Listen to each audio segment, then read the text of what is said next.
আলো ও ড্রোন শোয়ের মাধ্যমে হাতিরঝিলে রাতের আকাশ আলো করে ভেসে ওঠে জুলাইয়ের অভ্যুত্থানে ছাত্র জনতার সংগ্রাম ও বিপ্লবী স্লোগান।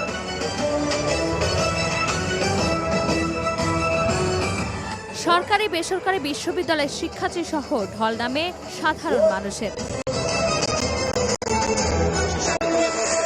২৪-এর ১৮ জুলাই বেসরকারি বিশ্ববিদ্যালয়ের শিক্ষার্থীদের অংশগ্রহণে সারা দেশে আন্দোলনে ছড়িয়ে পড়ে বারুদের মতো। সেই দিনটি স্মরণে শুক্রবার সন্ধ্যায় হাতিরঝিলের অ্যাম্ফি থিয়েটারে পালন করা হয় বেসরকারি বিশ্ববিদ্যালয় প্রতিরোধ দিবস।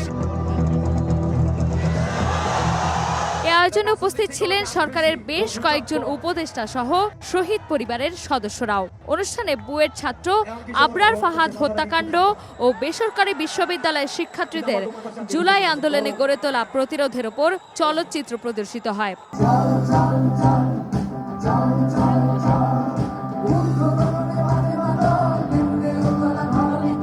দ্রোহ ও বিজয়ের গানে স্মরণ করা হয় জুলাই শহীদদের।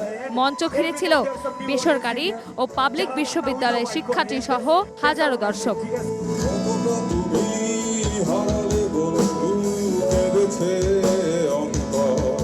চন্দ্রিমা চৌধুরী, সময় সংবাদ, ঢাকা।